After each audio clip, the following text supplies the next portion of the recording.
Jā, es domāju, ka ir labi.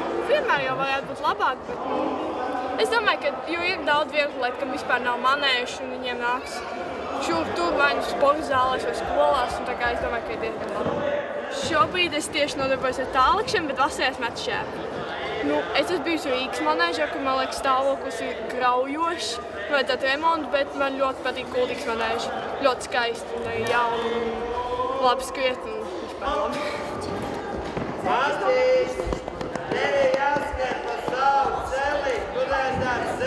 Ziema ir pamat būvēšana.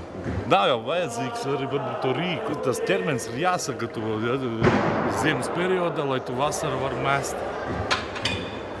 Tagad mums ir parādījums kārtas lecējs. Kārtas mums nav bijušo, kārtas lecēji nav bijuši līdz šim. Droši vien mums jāiegādājas pāris jaunas kārtas. Bet kopsumā mums ir diezgan profesionāls inventors, ar ko cilvēki nodarbojas, tas mums ir. Ļoti trūkst, teiksim, visa mazā inventāra, ja, teiksim, tādas, īpaši piemērotas, teiksim, bērniem, kaut vai kantelītes, ļoti daudz, teiksim, tādas bumbas, ja, teiksim, mazās bumbiņas. Protams, viņas ir arī, tā ir problēma, viņas ir ļoti dārgas. Un tāpat laikā viņas ir nepieciešams. Tenis bumbiņas pieber ar smiltīm, ar skrotīm, ar visu ko, lai izveidot dažādas smaguma bumbiņas. Ja, vai ne, teiksim, tas ir atkarīgs no treneru kreativitātes.